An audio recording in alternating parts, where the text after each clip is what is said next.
Maka Sayyidina Ali radhiyallahu anhu maju ke medan perang. Kemudian setelah maju beberapa saat beliau mundur lagi untuk melihat apa yang dikerjakan oleh baginda Nabi Sallallahu Alaihi Wasallam. Ternyata baginda Nabi waktu itu sedang sujud, beliau membaca doa. Doanya tidak ditambah cuma satu, ya Hayyu ya Qayyum. Setelah itu Sayyidina Ali maju lagi ke medan perang. Beberapa saat beliau mundur lagi, ingin tahu bagaimana keadaan baginda Nabi, apa yang dikerjakan baginda Nabi. Ternyata sama Sayyidina baginda Nabi masih dalam keadaan sujud membaca doa, ya Hayyu ya Qayyum. Kemudian maju lagi yang ketiga kali. Setelah itu beliau mundur lagi, ingin tahu bagaimana keadaan baginda Nabi, apa yang dikerjakan baginda Nabi. Ternyata masih sama, masih dalam keadaan sujud. Doanya juga tidak ditambah, cuma satu, ya Hayyu ya Qayyum. Kemudian maju lagi, akhirnya Allah Ta'ala memberikan kemenangan kepada umat Islam. Ciri khas para anbiya, dalam keadaan apapun senantiasa mereka ini doa kepada Allah Ta'ala. Dalam Al-Quran Allah Ta'ala ceritakan Nabi Musa alaihissalam. Beliau dikejar-kejar Fir'aun, meninggalkan Mesir, tidak tahu mau kemana. Maka beliau jalan sambil doa, asa Rabbi ayyahdiyani sawa'as sabil. Maka Allah Ta'ala hantarkan beliau ilham sehingga beliau sampai ke Kan'an, jumpa Nabi Syu'aib alaihissalam, sehingga Allah jadikan Nabi Syu'aib sebagai pembela beliau. Nabi Musa dinikahkan dengan putri Nabi Syu'aib, kemudian beliau ke Mesir untuk berdakwah. Dan Allah Ta'ala begitu juga dalam hal ilmu. Baginda Nabi Sallallahu Alaihi Wasallam Allah perintahkan khusus, wa qur rabbi zidni ilma. Belajar ilmu kelihatannya ringan, tetapi hakikatnya innama ana qasim wallahu yu'ti. Baginda Nabi menyampaikan, yang memberi faham hakikatnya adalah Allah. Maka bagi Nabi Allah merintahkan, wa qur rabbi zidni ilma. Ya Allah, wahai Tuhanku, tambahkanlah ilmu kepada saya. Maka dengan Allah Ta'ala kita sama-sama mendalami ilmu ini, kita pun juga perlu. Kalau baginda Nabi saja Allah perintahkan untuk doa khusus terkait dengan ilmu, lebih-lebih tambahnya baginda Nabi perlu banyak-banyak doa agar Allah Ta'ala beri kita kefahaman tentang ilmu agama. Nah, seperti kita sama-sama syarih. Jadi saya baca di sini. Rabbi yassir wa la tu'assir, wa tammim lana minka bil khair. Allahumma faqihna fid din, wa 'allimna ta'wil, wahdina ila sawa'is sabil. Allahumma faqihna fid din, wa 'allimna ta'wil, wahdina ila sawa'is sabil. Birahmatika ya arhamar rahimin. Walhamdulillahi rabbil alamin. Ridha wa ala rasulillah wa ala syekhana al-quraba ya ilallah wa rijatihi dunia as-salihah wa likaffar sayyiatina wa liqada'i hawaijina ad-dunyawiyah wal ukhrawiyah bisiril Fatihah.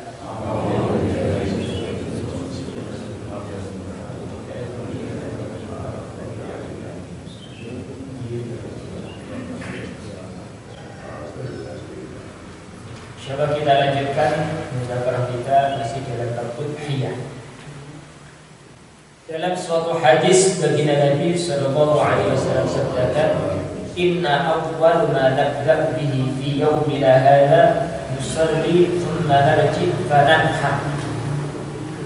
sesungguhnya pertama kali yang kita lakukan pada hari kita ini.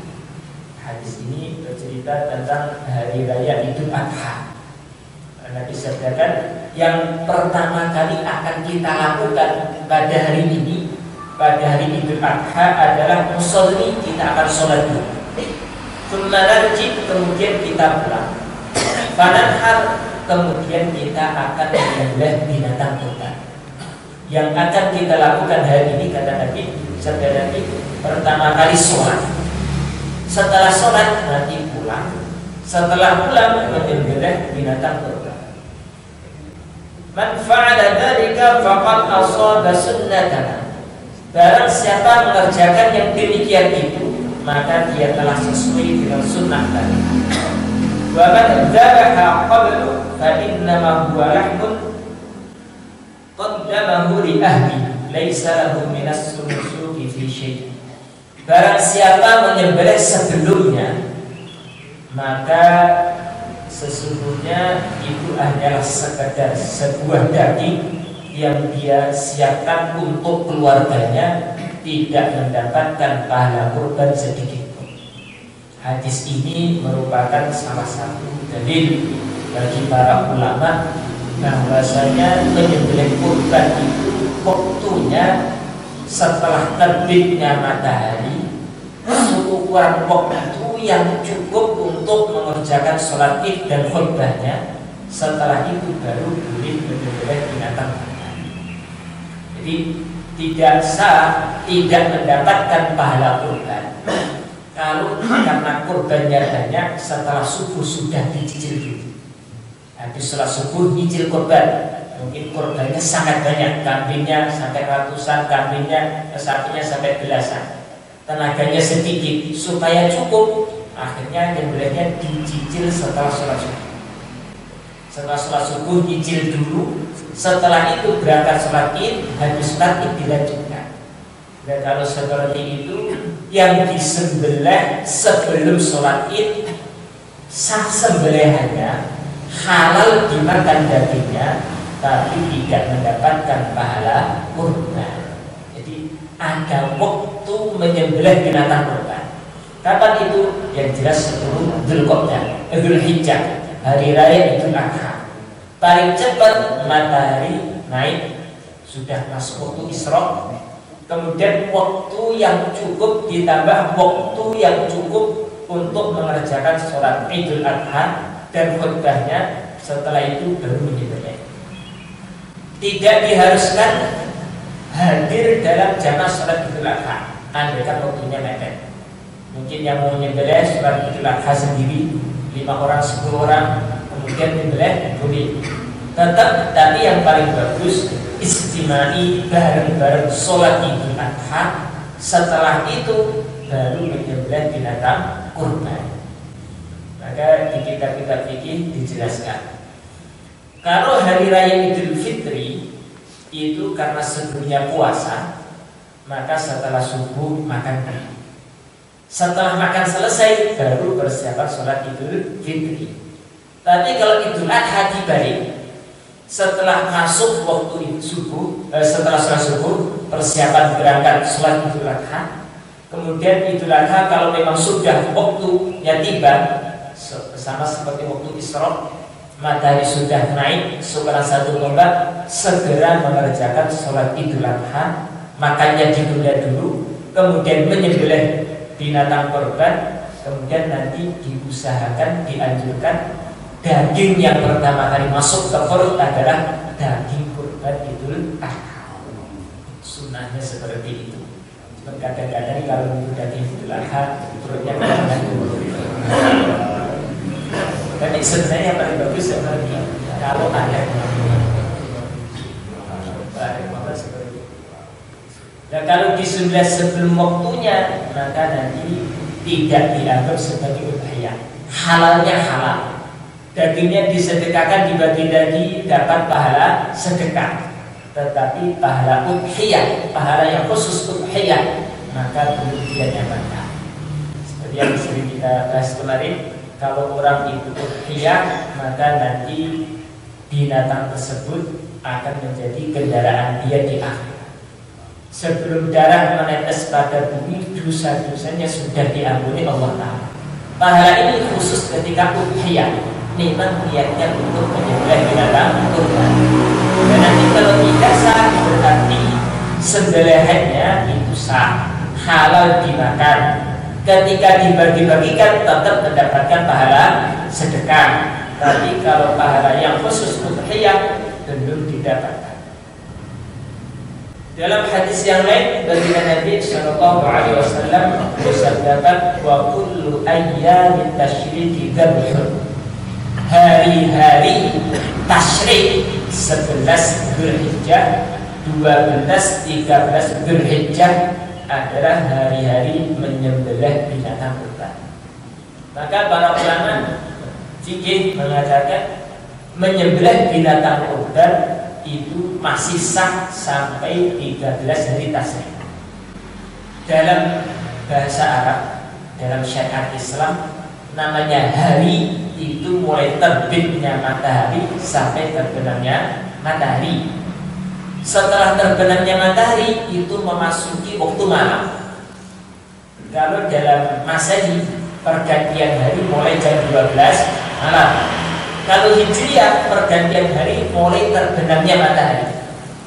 Jadi tadi malam itu namanya malam Selasa. Habis maghrib, habis isya itu sudah masuk malam Selasa, bukan Senin, tetapi malam Selasa. Kalau Masehi nunggu jam 12 malam, setelah lewat 12 malam baru dihitung Selasa. Kalau Hijriah sebaliknya, mulainya pergantian mulai dari terbenamnya matahari. Berarti 10 Dzulhijjah hari raya Idul Adha. Hari Selasa atau hari Senin. Berarti Selasa 9 Dzulhijjah, Rabu, Kamis. Kamis sebelum terbenam matahari itu masih boleh menyembelih binatang kurban.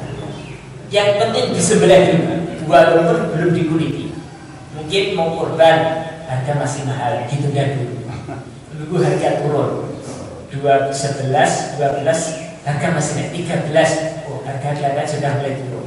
Kemarin seteng kurban uangnya mepet, nggak cukup. Nunggu 13 hari tasyrik, 13 Dzulhijjah hari Kamis, harga sudah mulai turun, mulai agak stabil, baru beli. Kemudian disembelih lepas asa, karena pagi dari kemana-mana nggak dapat setelah sholat zuhur. Capek tidur dulu, habis asar disembelih. Karena takut kotor, dilanjutkan lagi. Yang penting disembelih dulu. Setelah disembelih ditinggal persiapan maghrib, habis isya baru dilanjutkan dikuliti.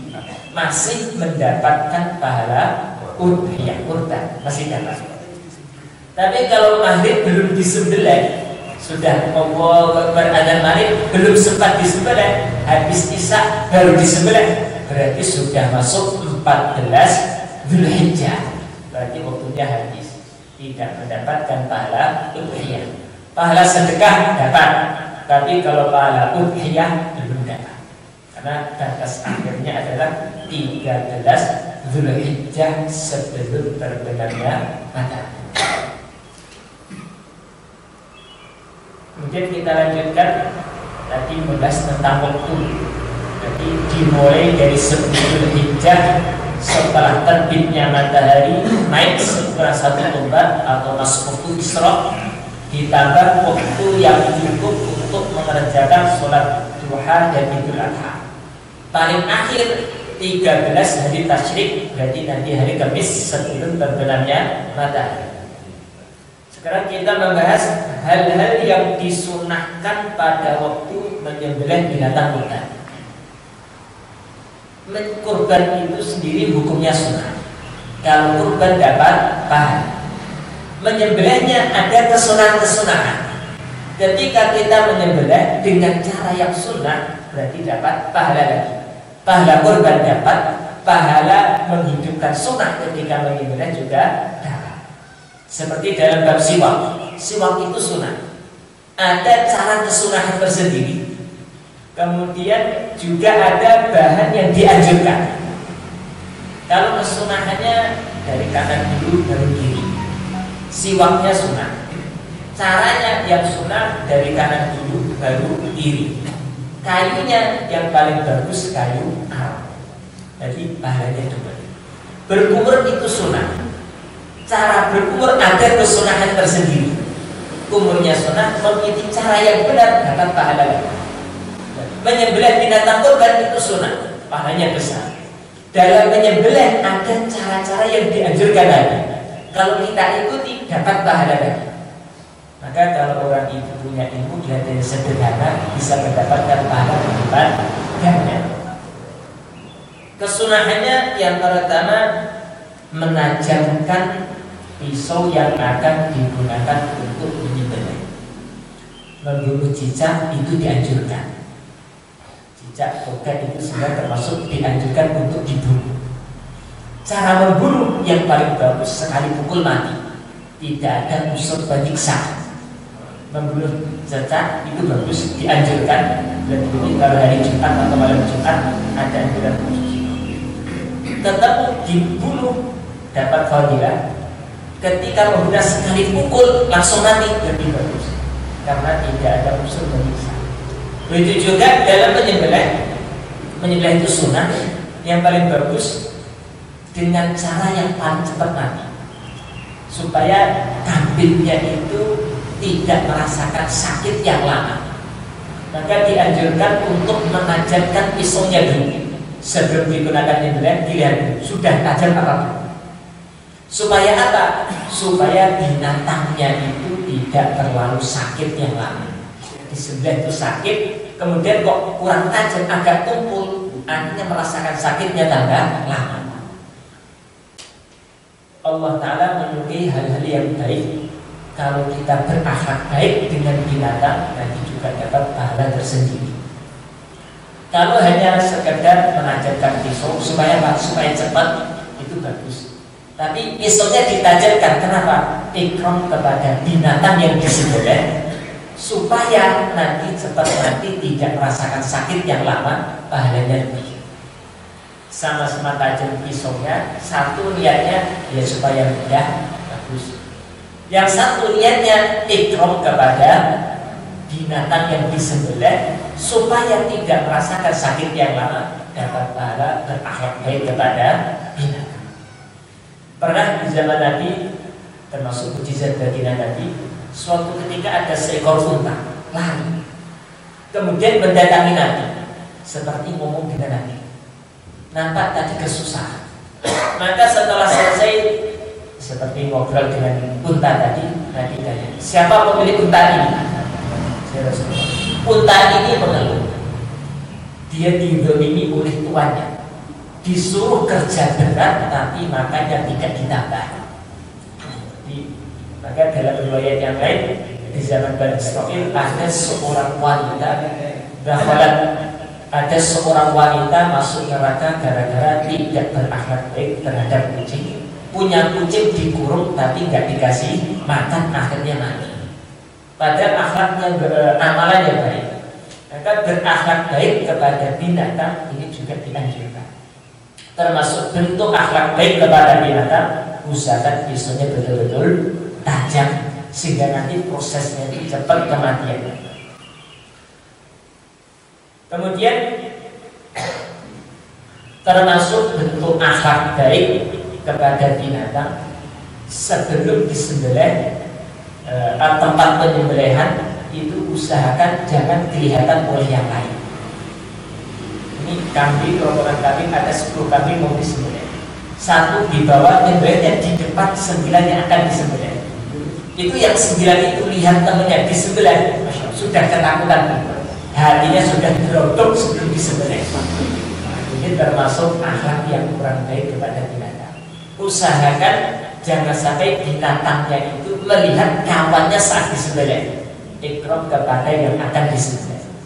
Tempatnya sempit, bagaimana? Ya sudah, kambingnya diadukan ke utara, nyembelihnya di belakangnya, kan nggak kelihatan. Mungkin dengan suara tapi agak lebih. Kalau bisa jauh lebih baik, kambingnya diikat di pojok utara, kemudian nyembelihnya dibawa ke selatan, sehingga tidak tahu proses penyembelihan. Termasuk salah satu bentuk ikram kepada binatang.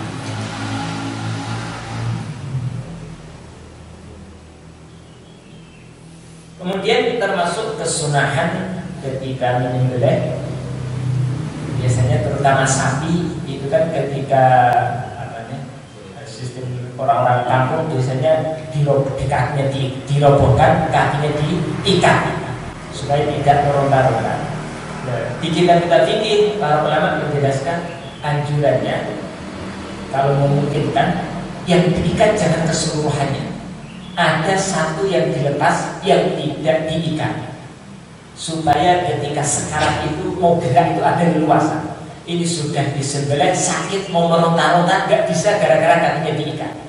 Kalau memungkinkan, mungkin kadang-kadang takut malah keselintan, ya mungkin tidak. Tapi kalau mampu lebih bagus. Kalau mampu lebih bagus.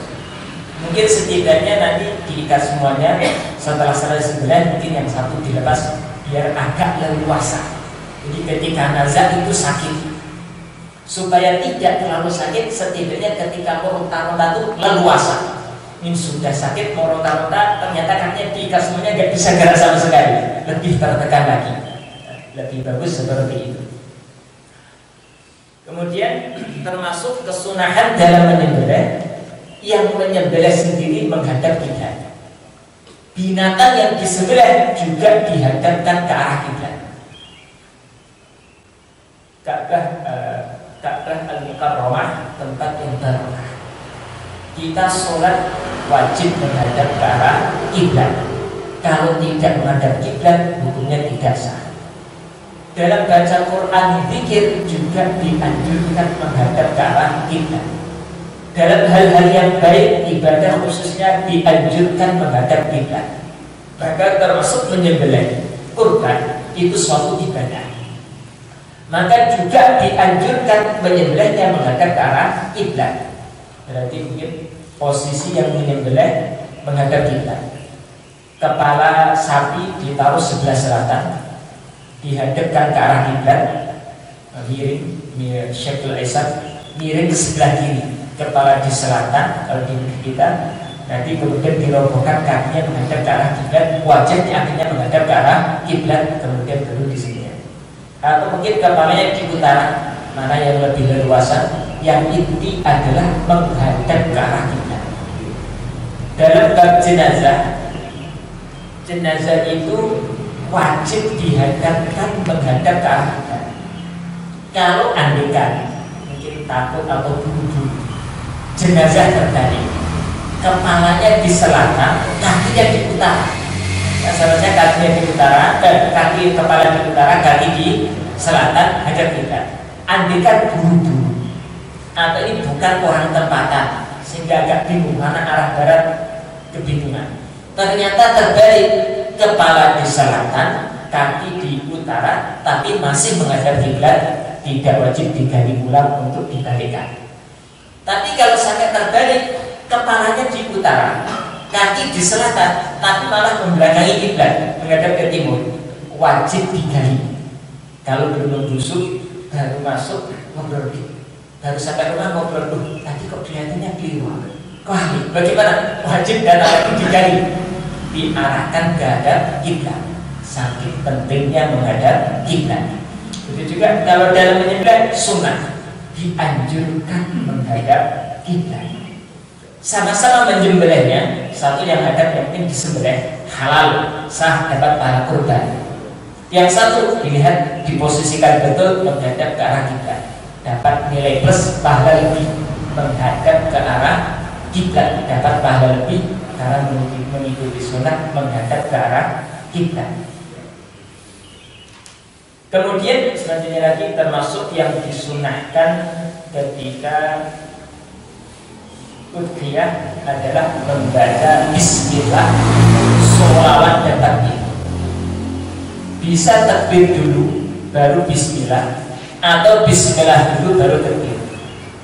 Bismillah minimalnya, sempurnanya bismillahirrahmanirrahim. Takbir minimalnya Allahu Akbar. Sholawat Allahumma salli ala sayyidina Muhammad. Kalau disempurnakan lebih bagus, Allahu Akbar, Allahu Akbar, Allahu Akbar, la ilaha illallah, Allahu akbar, walillahilhamd, bismillahirrahmanirrahim, Allahumma sholli ala sayyidina. Lebih bagus lagi. Lebih bagus lagi kalau seperti itu. Atau cuma yang singkat bismillahirrahmanirrahim, Allahu akbar, kemudian sambil baca sholawat juga sah.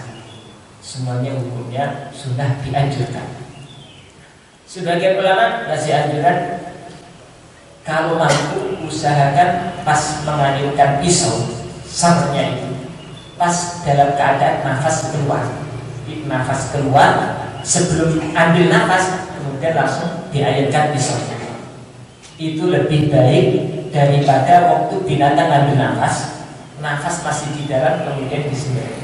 Wallahu a'lam, pengalaman dari yang biasa menyembelih, biasanya ketika nafas pas habis disembelih itu dagingnya tidak terlalu berbau melebihi kalau pas nafas di dalam. Kalau pas ambil nafas di perut dia didanya penuh dengan udara kemudian diayunkan, itu nanti baunya lebih merata, agak ya enak-enak saja. Tapi baunya berbeda dengan kalau pas nafasnya habis kemudian disembelih, itu lebih baunya tidak terlalu menyengat, bau kambingnya tidak terlalu menyengat daripada yang waktu nafas di dalam. Kemudian setelah menyembelih doa agar sembelihnya diterima oleh Allah Ta'ala. Allahumma hadihi minka wa ilaika fataqabbal minna fataqabbal. Allahumma ya Allah, hadihi minka, binatang korban ini hakikatnya pemberian dari Engkau, wa ilaika, dan saya persembahkan lagi kepada Engkau, fataqabbal, maka terimalah ya Allah. Allahumma hadihi minka wa ilaika fataqabbal, kalau dia sendiri fataqabbal minni, maka terimalah dari saya. Kalau itu dari orang lain disebutkan fataqabbal min Mbah Ahmad, fataqabbal min Busri umpamanya, atau fataqabbal, maka terimalah ya Allah. Allahumma hadihi minka, ya Allah, korban ini hakikatnya dari Engkau, wa ilaika, dan saya persembahkan lagi kepada Engkau, fataqabbal, maka terimalah ya Allah korban ini.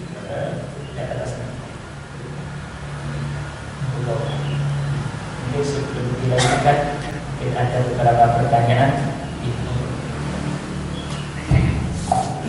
Moga ibu-ibu pertama kali dulu.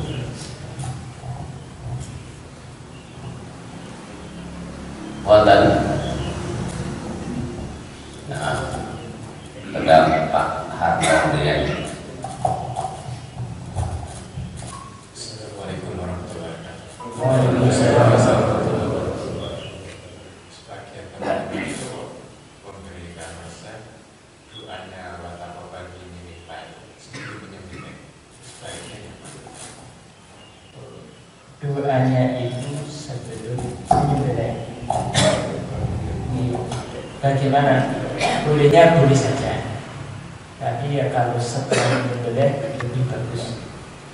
Istilah para ulama ada istilah doa-doa yang dibaca setelah mujahadah, setelah ibadah, setelah kurban dalam agama, harapan diterima lebih besar.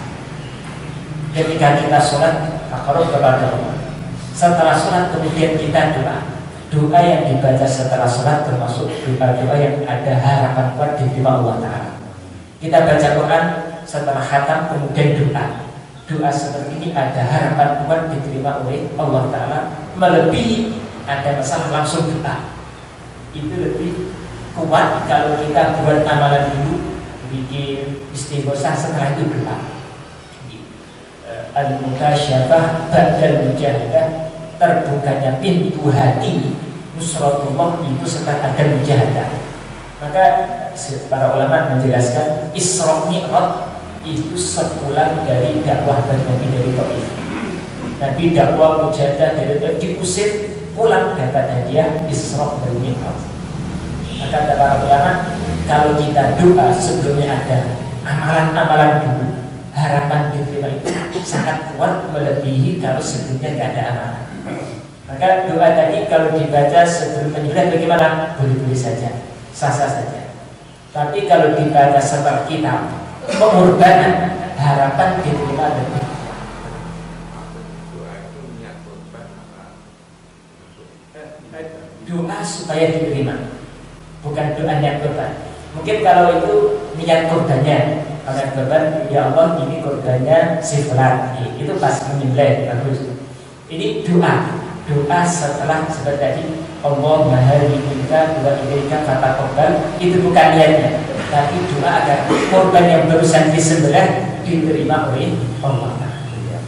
Dalam suatu riwayat dijelaskan, saya lupa apalah sahabat atau baginda Nabi, di korban begitu marah, akhirnya beberapa itu soal mengeluh, ini bagaimana ini banyak orang korban tetapi niatnya sudah berbeda. Kalau dulu awal-awal korban itu memang ikhlas lillahi ta'ala, sekarang korban itu untuk kambingnya yang paling bagus, sapi yang paling bagus, pokoknya lomba besar-besaran kambing, lomba besar-besaran sapi. Terus bagaimana ini? Mereka diarahkan tetap korban niatnya dijaga. Karena korban kalau tidak ikhlas ya riya, ya tidak akan diterima oleh Allah Ta'ala. Maka ini harapan setelah korban kemudian doa supaya mungkin karena niatnya yang kurang ikhlas diampun Allah Ta'ala sehingga tetap diterima oleh Allah Ta'ala.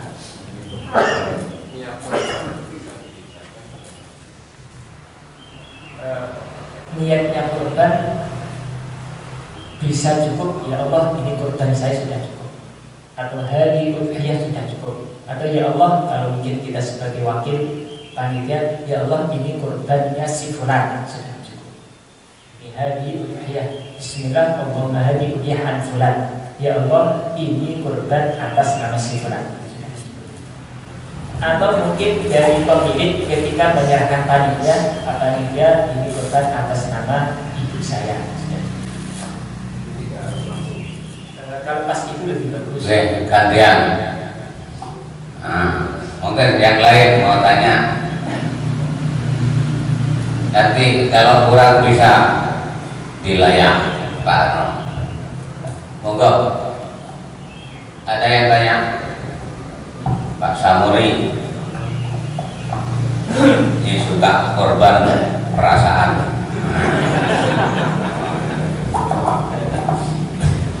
Assalamualaikum warahmatullahi wabarakatuh.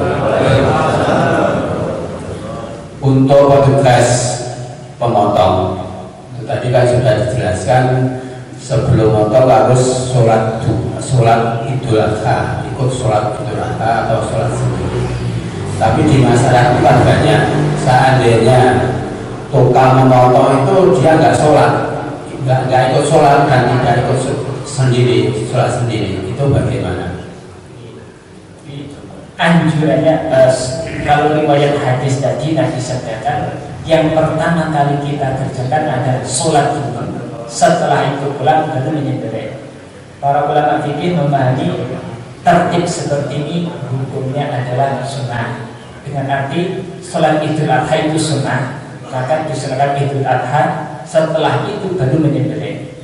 Andaikan tidak sholat dulu bagaimana? Tetap sah, sembelihannya sah. Yang penting waktunya sudah masuk. Dia tidak ikut menyembelih, sibuk ngurus binatang korban.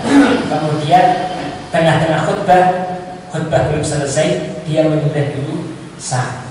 Karena yang penting waktunya sudah masuk. Andaikan masuk Isra itu jam 6, kemudian ditambah waktu yang cukup untuk sholat Id dan khutbah yang singkat, kurang lebih 15 menit. Berarti jam 6 lewat 15 menit kalau disembelih korbannya sudah sah. Tapi yang paling bagus penyembelihan korban ditunda dulu, mengerjakan bareng-bareng sholat Id baru bukan sebagai syarat sah tetapi sebagai anjuran sunnah.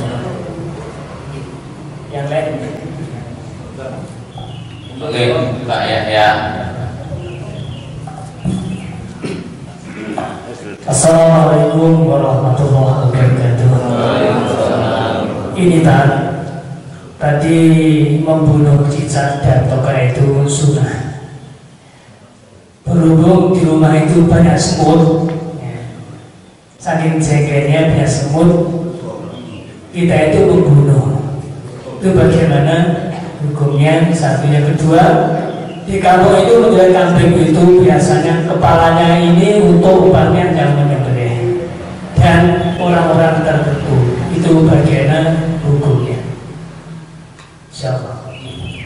Bagaimana membunuh semut? Sebenarnya membunuh hewan memang ada beberapa hewan yang ada anjuran dari hadis untuk dibunuh. Di antaranya cicak, kemudian kalajengking, ular, anjing yang galak atau anjing gila, itu memang ada anjuran dalam hadis untuk dibunuh. Kemudian ada binatang-binatang kalau selain yang tadi disebutkan, selama tidak terpaksa maka jangan dibunuh. Semut kalau memang mengganggu dibunuh, tetapi ada tertibnya. Ada diriwayatkan dalam hadis tidak boleh membunuh dengan cara dibakar. Kadang-kadang marah cari minyak, disiram kemudian dibakar. Berarti ya nggak boleh. Membunuhnya kalau memang terpaksa boleh. Mungkin kita dikit masih kita bunuh. Akhirnya kesulitan mungkin dibunuh. Ya boleh kalau memang mengganggu kita. Tetapi ada tertibnya, jangan sampai dibakar. Sebagian ulama menjelaskan ada semut Sulaiman. Dalam Al-Quran ada surat An-Naml, kisah Nabi Sulaiman bersama bala tentaranya lewat, kemudian ada semut ngasih kode kawan-kawannya untuk masuk karena Nabi Sulaiman beserta bala tentara akan lewat supaya tidak diinjak. Itu semut yang mana? Sebagian orang mengatakan semut yang agak besar, mirip akar tapi yang hitam. Itu semut Sulaiman. Jarang dikit di sini. Kalau yang kecil-kecil kan dari bulan. Kalau yang angkal itu namanya gandum. Ini yang warnanya hitam, yang agak besar, bukan yang kecil, agak hitam. Itu sebagian mengatakan itu yang dimaksud semut Sulaiman. Semut yang dikisahkan dalam Al-Quran kejadian dengan Nabi Sulaiman. Kalau itu memang asli tidak boleh. Sebagian mengatakan yang Quran itu. Mungkin ada solusi tidak? Jadi bagi teman-teman kalau ingin tidak bunuh semut, itu ada kapur ajaib namanya itu, beli di yang itu. Satu batang 500 rupiah, kalau satu bungkus itu 4.500. Itu seperti itu.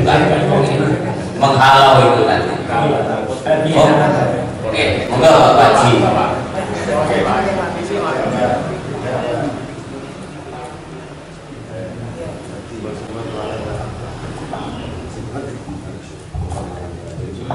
Sebelumnya terima kasih Ustaz. Kaitan doa, yang membaca doa apa yang paling boleh, apa yang lain. Yang kedua, bagaimana korban untuk si almarhum, apa dulu? Terima kasih. Jadi kita sampaikan termasuk kesunahan adalah doa. Di antara riwayat yang masyhur tentang doa, Allahumma hadhihi minka wa ilaika fataqabbal. Yang baca siapa? Kalau yang menyembelih itu pemiliknya, selesai masalah. Dan memang anjurannya yang korban itulah yang menyembelih. Yang paling bagus seperti itu. Maka dia yang punya, dia pula yang menyembelih. Ini yang paling bagus. Kemudian yang masalah yang menyembelih bukanlah pemilik korban. Ada anjuran bagi yang korban sekiranya belum ada kesiapan menyembelih sendiri, dianjurkan hadir di majelis penyembelihan. Pas milik dia, itu kambing saya, setidaknya pas disembelih dia hadir di sini. Nah, waktu itu yang setidaknya yang punya itu sendiri usahakan doa. Kan lihat disembelih selesai dia doa. Kemudian yang panitia itu juga tetap dianjurkan berdoa. Doanya mendoakan pemilik korban. Allah ya Allah, hari minka korban ini dari engkau, wa ilaika dan saya persembahkan untuk engkau. Fataqabbal min bafulan. Itu gitu. Kalau bisa dua-duanya doa. Setidaknya pemilik sendiri yang korban itu juga yang. Terus korban atas nama almarhum keluarga yang sudah meninggal bagaimana? Di sini para ulama berbeda pendapat. Sebagian mengatakan kalau dulu nggak pernah pesan, nggak pernah ada wasiat, tidak boleh akhir biasa. Tapi ada juga mengatakan diperbolehkan. Yang paling bagus kalau memang tidak pesan, disembelih atas nama orang yang masih hidup, tapi pahalanya dihadiahkan kepada almarhum. Seperti acara tidak tahlilan. Jadi yang kita sembelih seperti biasa, kemudian disedekahkan daging-dagingnya, niatnya adalah hadiah pahala kepada almarhum. Yang kalau memang pesan boleh, kalau nggak pesan bagaimana? Andaikan atas nama almarhum juga yang membolehkan, tapi yang paling bagus disembelih atas nama orang yang hidup. Kemudian nanti doa semoga pahala ini Allah berikan kepada almarhum. Seperti kita baca Quran, setelah baca Quran doa, ya Allah saya hadiahkan pahala ini kepada si fulan. Ya Allah sampaikanlah pahala ini kepada si fulan. Imam Syafi'i dalam beberapa kitab fikih beliau mengatakan kalau seseorang baca Quran, kemudian setelah itu pahalanya dia doa, pahalanya diberikan kepada keluarga dia yang baca dapat pahala, kemudian yang diberi pahala kalau doanya betul-betul mustajabah, ya nanti juga akan dapat imbas pahalanya. Ibu-ibu, orang ibu-ibu.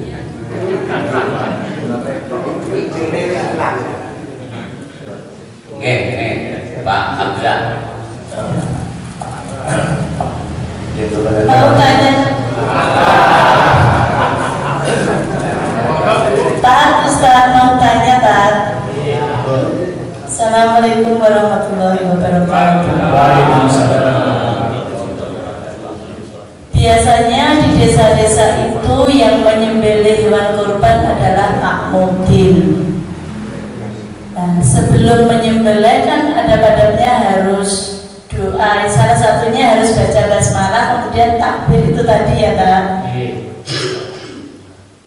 Yang saya tanyakan, apakah setiap kali mau menyembelih hewan kurban, kan hewan kurbannya banyak, berarti harus baca basmalah dan takbir itu tadi begitu. Terus yang kedua, setelah selesai kurban kita kan harus mendoakan binatang kurban itu tadi supaya diterima, berarti yang setiap habis selesai menyembelih itu langsung doa, atau setelah semua hewan kurban selesai disembelih baru berdoa begitu? Mohon petunjuknya, Tan. Assalamualaikum warahmatullahi wabarakatuh. Anjurannya yang paling sempurna setiap kali menyembelih kan baca bismillah juga singkat. Bismillahirrahmanirrahim. Allahu akbar, Allahumma sholli ala sayyidina Muhammad. Selesai Allahumma taqabbal, ya Allahumma iyyaka wa iyyaka taqabbal. Kan doanya singkat. Yang paling bagus setiap kali menyembelih baca bismillah. Adab-adabnya baca bismillah, takbir, kemudian sholawat. Setelah selesai doa supaya diterima. Kalau mungkin ngapal Allahumma halimkan ke apal-apal, ini boleh bahasa Indonesia. Gusti ini sembelihan hakikatnya saking panjenengan, kulo persembahkan di panjenengan kabulun supaya sebatas panjenengan tapi kan singkat banget. Mungkin saking sibuknya nggak sempat juga, ya sudah di akhir juga boleh. Tapi yang paling bagus setiap kurban dibaca bismillah, takbir, sholawat, kemudian diakhiri dengan doa. Itu yang paling sempurna untuk jalan ini.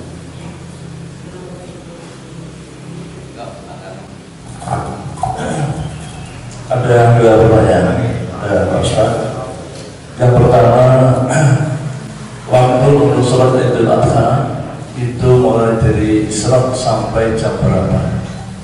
Kemudian yang kedua, lebih afdal hewan sapi atau kambing? Kalau Gus sampaikan, kalau saya suka kambing karena nggak perlu antri 7 orang masuk surga. Ini menurut Ustaz bagaimana pendapat dua macam itu? Terima kasih. Pertama mengenai waktu kurban, waktu sholat duha. mulai seperti waktu Isra sama paling akhir adalah sama seperti sholat duha masuknya waktu itu. Andaikan seperti Idul Fitri, andaikan mungkin dari ibu-ibu tidak mampu sholat Id datang ke lapangan karena sibuk menyiapkan makanan, tetap disunahkan sholat Id sendiri di rumah. Mungkin panitia bagian menyembelih nggak bisa berangkat untuk hadir di Idul Adha, tetap dianjurkan sholat mungkin di tempat atau di masjid atau di rumahnya tetap dianjurkan. Kalau jumlahnya lebih dari 1, 3, 4, 5 orang, berjamaah sendiri ada khutbah sendiri. Tetapi kalau mungkin dia sendirian nggak usah khutbah, nanti nggak ada yang mendengarkan. Kalau waktu paling akhir mungkin tadi sibuk ngurus dikatakan khutbah, bagian jaga, takut kalau ada lepas, takut juga mungkin kalau dicuri. Orang-orang salat sekarang di waktu sholat nggak bisa sholat karena bagian jaga. Setelah orang-orang datang baru dia sholat ternyata paling akhir masuknya waktu zuhur bagian beribadah. Kemudian lebih bagus mana antara sapi sama kambing? Sapi 7 orang, kambing 1 orang. Kita memang yang paling bagus adalah dilihat dari segi dagingnya yang paling bagus kambing, kemudian 1 orang. Tapi kalau kadang melihat dari banyaknya daging lebih bagus sapi, karena sedekahnya lebih banyak daripada kambing masalahnya.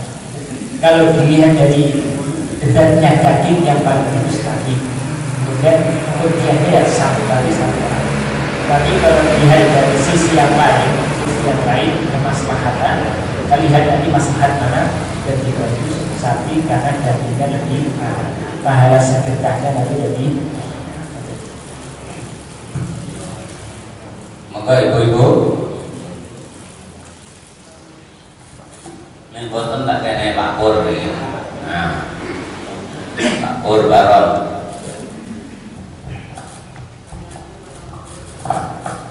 Assalamualaikum warahmatullahi wabarakatuh. Terima kasih atas waktunya kepada kami. Saya ingin menanyakan masalah cara pembelian itu.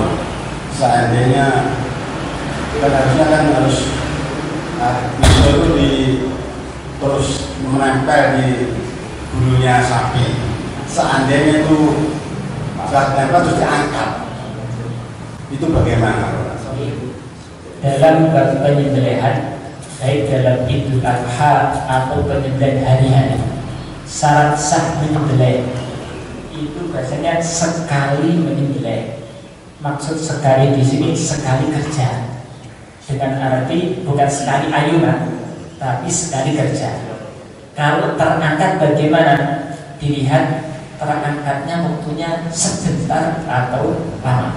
Kalau mungkin karena sapinya meronta-ronta, akhirnya agak grogi, pisaunya terangkat langsung dilanjutkan masih sah. Tapi yang tidak sah itu kalau disembelih perasaan sudah putus, ditinggal kopi dulu, nggak mati-mati, ternyata masih ada dilanjutkan. Ini sembelihan yang kedua, ini agak sah. Kalau hanya sebentar sudah sembelihan banyak, pisau pun disiapkan 3, sewaktu tumpul langsung ganti. Perasaannya pisaunya masih tajam. Setelah kok agak sulit langsung dibuang ambil satunya, masih diperbolehkan. Karena masih dianggap kategori gerak sekali kerja menyembelih. Tapi yang nggak boleh seperti tadi dipotong, perasaan sudah mati, tinggal itu habis 1 gelas kok nggak mati-mati. Ternyata memang masih belum putus, langsung ambil pisau lagi, dilanjutkan lagi. Yang sepertinya tidak diperbolehkan. Monggo terakhir ibu-ibu. Assalamualaikum warahmatullahi wabarakatuh. Di sini saya ingin menanyakan yaitu penyembelihan korban untuk hewan sapi itu biasanya di tempat saya itu disembelihkan di RPH. Nah, kebetulan di situ mendapatkan jadwal malam. Itu boleh apa enggak? ibu-ibu yang berkorban itu tidak ada kesempatan untuk datang ke KPH, tidak bisa melihat penyembelihan itu. Bisakah kita berdoa di rumah? Gitu. Terima kasih. Waktu penyembelihannya sebagian kambing disembelih waktu malam. Boleh apa tidak? Yang penting belum melewati tadi. Masih 10 Dzulhijjah sampai 13 hari 13 Dzulhijjah. Iya. Disembelih malam ke-11 atau malam ke-12 masih sah. Iya. Kemudian untuk doa bagi ibu-ibu kalau nggak bisa hadir bagaimana? Bolehkah baca di rumah? Boleh mau. Boleh. Kalau bisa hadir lebih bagus. Sehingga Sayyidah Aisyah itu korban nanti dianjurkan, nanti masih anjuran untuk hadir kemudian melihat. Yang paling bagus kalau bisa hadir walaupun sekedar lihat. Cuman kadang-kadang sebagian orang itu trauma takut dengan darah, akhirnya nggak bisa hadir atau kondisi dia sakit nggak bisa hadir. Apakah doanya bisa di rumah? Boleh.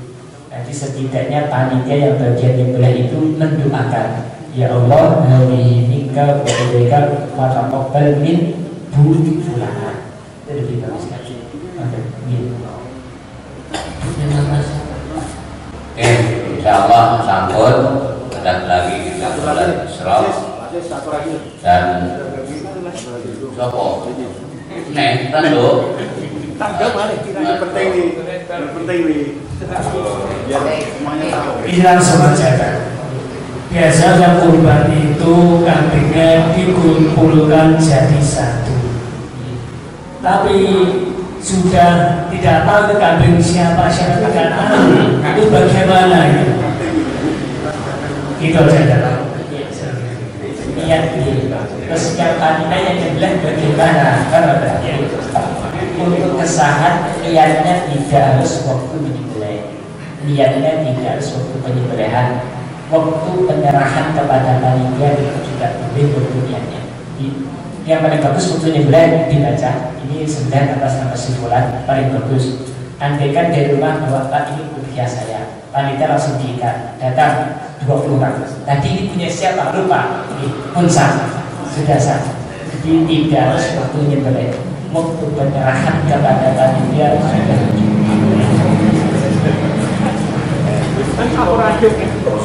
Insyaallah kita akhiri dulu sampai di sini. Oke, Nun Sewu ya, ini agak lain. Nah, tadi Ustaz menyampaikan bahwa kalau bisa dalam satu amalan kita lakukan beberapa saja. Ya termasuk ngaji kayak gini. Nah, ini bisa WTW nanti Sultan kayak Ustaz, kayak Betin, pakai imamah itu ya. Nah, saya nggak pakai. Ya, ada yang bawa tapi nggak dipakai ini kan. Ada dokter itu dipakai itu kan. Ya, mungkin nanti dijelaskan antara imamah dan sultan itu dan fadilahnya masing-masing. Kemudian untuk kita, saya nyarankan ini. So, Syekh Muhyiddin Lubis Rawo. Syekh Muhyiddin itu saya dengar punya sanad itu. Jadi nanti kita minta sanadnya pakai surban. Jadi nanti kita pakai surban yang bersanad. Nanti kita bawa surban semua. Bukan? Ada di hadis itu kita membahas pakaian-pakaian. Kita membahas tentang pakaian. Ada pakaian yang dianjurkan apa saja, yang dilarang pakai lagi bagaimana. Bahkan ada musalsal, ada hadis musalsal, sambung menyambung. Terutama dari Yaman, Pakistan, khususnya di Yaman itu banyak hadis musalsal. Di antaranya cara pakai serban. Biasanya kalau musalsal, kalau yang itu dipakaikan satu persatu. Bukan pakaikan langsung, bukan serunya dipakaikan. Biasanya kalau teman-teman wisuda itu yang dulu masih satu sedikit, memang dipakaikan kerunya langsung. Lebih bagus. Kita doa itu. Allahumma sholli wa sallim ala sayyidina Muhammad wa ala alihi wa sahbihi. Allahumma barik lana innaka antas samiul alim wa tub alaina ya maulana innaka antat tawwabur rahim. اللهم اجعل هذا المجلس مسجدا مباركا وتفرقنا بعده تفرقا محمودا معصوما اللهم اجعل حجه وحجنا مبرورا وسعيا مشكورا وتجارة لم تدور وارزقنا يا ربنا زيارة بيتك المحرم وارزقنا زيارة حبيبنا المصطفى واجمع بيننا وبين دينا في الدنيا والآخرة واغفر لنا ولجميع الظاهرين والباطنين صلى الله على سيدنا محمد